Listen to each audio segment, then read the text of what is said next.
चुनाव 2024 संपन्न होने के बाद ही राजनीतिक दल एक बार फिर चुनावी रणनीति बनाने में जुट गए हैं। उत्तर प्रदेश में विधानसभा उपचुनाव होने हैं। लोकसभा चुनाव में यूपी में करारी शिकस्त के बाद जहां भाजपा और योगी सरकार अपनी साख बचाने में लगी हुई है, वहीं विपक्ष लोकसभा में हुई अप्रत्याशित जीत को लेकर अति उत्साह से लबरेज है।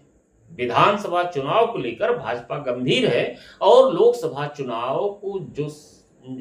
चुनाव में जो साख गंवाई है उसे वापस पाना चाहती है, क्योंकि उपचुनाव में हार जीत का संदेश ही विधानसभा चुनाव 2027 का भविष्य तय करेगा। इसलिए चुनाव में भाजपा पूरी ताकत लगाएगी। लिहाजा सरकार की ओर से 18 मंत्रियों को 10 विधानसभा क्षेत्रों में चुनाव प्रभारी बनाया गया है। वहीं इंडी गठबंधन भी यूपी में लोकसभा चुनाव परिणाम के प्रदर्शन को दोहराना चाहेगा। विधानसभा के उपचुनाव में मुख्यमंत्री योगी आदित्यनाथ और भाजपा प्रदेश अध्यक्ष भूपेंद्र सिंह चौधरी की बड़ी परीक्षा होगी। यूपी के उपचुनाव पर देश भर के राजनीतिक विश्लेषकों की नजर भी रहेगी। सूत्रों की माने तो भाजपा का केंद्रीय नेतृत्व भी 10 सीटों का कमान पूरी तरह प्रदेश अध्यक्ष और सीएम को सौंपने जा रही है। उपचुनाव में कटहरी और मझवा सीट एनडीए गठबंधन में शामिल निषाद पार्टी को मिल सकती है। मीरापुर सीट से रालोद ने चुनाव लड़ा था। रालोद अब एनडीए में है। रालोद के राष्ट्रीय महासचिव त्रिलोक चंद्र त्यागी का कहना है कि मीरापुर उपचुनाव रालोद ही लड़ेगी। विधानसभा चुनाव 2022 में कटहरी, मिल्कीपुर, सीसामऊ, करहल और कुंदरकी में सपा जीती थी। वहीं गाजियाबाद, खैर और फूलपुर भाजपा जीती थी। मझवा निषाद पार्टी और मीरापुर रालोद के खाते में गई थी। लोकसभा चुनाव 2024 के परिणाम में 10 में से 8 विधानसभा क्षेत्रों में सपा यानी इंडी गठबंधन का पड़ला भारी है। लोकसभा चुनाव में कटहरी, मिल्कीपुर, करहल, सीसामऊ, फूलपुर, खैर और कुंदरकी में इंडी गठबंधन के प्रत्याशी चुनाव जीते थे।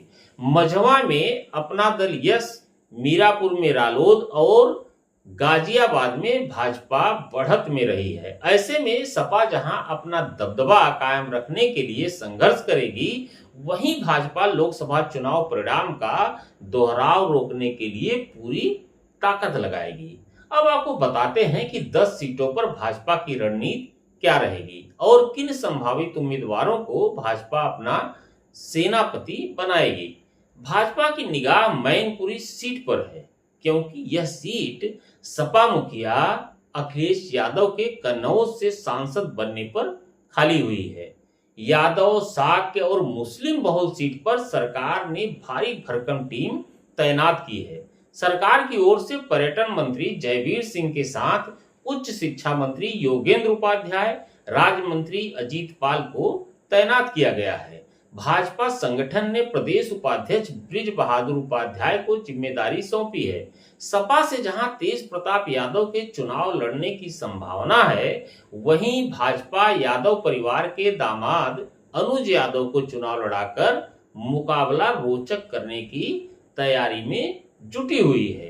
फैजाबाद लोकसभा सीट हार जाने से भाजपा की काफी किरकिरी हुई है, क्योंकि भाजपा को उम्मीद नहीं थी कि अयोध्या में राम मंदिर उद्घाटन के बाद भी ऐसा झटका लग सकता है। लिहाजा भाजपा ने अयोध्या की मिल्कीपुर सीट की जिम्मेदारी कृषि मंत्री सूर्य प्रताप शाही और राज्य मंत्री मयंकेश्वर शरण सिंह को सौंपी गई है। मिल्कीपुर अनुसूचित जाति के लिए आरक्षित है। भाजपा में यहां से पूर्व विधायक बाबा गोरखनाथ, चंद्रकेश रावत, बबलू पासी और राधे श्याम त्यागी का नाम चर्चा में है। सभी मिल्कीपुर क्षेत्र के रहने वाले हैं। यहां से 9 बार विधायक रह चुके अवधेश पासी के बेटे अजीत प्रसाद के सपा से चुनाव मैदान में उतरने की अटकलें लगाई जा रही है। अंबेडकर नगर जिले के कुर्मी बहुल कटेहरी विधानसभा क्षेत्र में सरकार ने जल शक्ति मंत्री स्वतंत्र देव सिंह और प्राविधिक शिक्षा मंत्री आशीष पटेल को प्रभारी नियुक्त किया है। स्वतंत्र देव सिंह और आशीष पटेल कुर्मी समाज के बड़े चेहरे माने जाते हैं। भाजपा संगठन की ओर से यहां प्रदेश उपाध्यक्ष और एमएलसी धर्मेंद्र सिंह सेधवार को तैनात किया गया है। भाजपा यहां से किसी ब्राह्मण या निषाद जाति के कार्यकर्ता को चुनाव लड़ा सकती है, जबकि सपा कुर्मी समाज से ही प्रत्याशी बनाएगी। वहीं कानपुर की सीसामऊ सीट पर सरकार की ओर से वित्त एवं संसदीय कार्य मंत्री सुरेश खन्ना और संगठन ने प्रदेश उपाध्यक्ष मानवेंद्र सिंह को प्रभारी नियुक्त किया है। मुस्लिम बहुल सीट पर सपा पूर्व विधायक इरफान सोलंकी की पत्नी या मां को चुनाव लड़ा सकती है। भाजपा वोटों के ध्रुवीकरण की रणनीति के तहत किसी ब्राह्मण चेहरे को मैदान में उतार सकती है। प्रयागराज की फूलपुर सीट पर सरकार ने एमएसएमई मंत्री राकेश सचान और परिवहन मंत्री दयाशंकर सिंह को कमान सौंपी है। भाजपा ने प्रदेश उपाध्यक्ष त्र्यंबकम त्रिपाठी को जिम्मेदारी दी है। कुर्मी बहुल सीट पर भाजपा किसी कुर्मी चेहरे को चुनाव लड़ाने की तैयारी कर रही है। मुरादाबाद की कुंदर की सीट मुस्लिम बहुल है। सरकार ने पशुधन मंत्री धर्मपाल सिंह, सहकारिता मंत्री जेपीएस राठौर और माध्यमिक शिक्षा मंत्री गुलाब देवी को प्रभारी बनाया है। पार्टी ने क्षेत्रीय उपाध्यक्ष हरीश ठाकुर को कमान सौंपी है। पार्टी यहां किसी छत्री या जाट को चुनाव लड़ाने की तैयारी कर रही है। यहां से सपा किसी मुस्लिम प्रत्याशी को उतार सकती है। मुजफ्फरनगर की मीरापुर सीट पर सरकार की ओर से कैबिनेट मंत्री रालोद के अनिल कुमार और राज्य मंत्री सोमेंद्र तोमर को कमान सौंपी गई है, जबकि भाजपा प्रदेश संगठन ने बिजनौर के पूर्व जिलाध्यक्ष राजीव सिसोदिया को तैनात किया है। इस सीट पर एनडीए के सहयोगी रालोद की ओर से किसी जाट को प्रत्याशी बनाया जा सकता है। सपा भी किसी जाट चेहरे पर ही दाव लगाएगी। मिर्जापुर जिले की मझवा सीट से विधायक रहे डॉक्टर विनोद कुमार बिंद अब भदोही लोकसभा से सांसद बन चुके हैं। यहां पर भाजपा के साथ अपना दल यश की भी प्रतिष्ठा दांव पर रहेगी। सरकार ने श्रम मंत्री अनिल राजभर को जिम्मेदारी दी है। भाजपा ने विधायक भूपेश चौबे को कमान दी है। इस सीट पर भाजपा किसी बिंद, कुर्मी, राजभर या निषाद समाज के मजबूत उम्मीदवार की तलाश कर रही है। सपा भी बिंद या कुर्मी समाज के प्रत्याशी को ही उतारेगी। वहीं अलीगढ़ की खैर सीट पर सरकार ने गन्ना मंत्री लक्ष्मी नारायण चौधरी को प्रभारी नियुक्त किया है।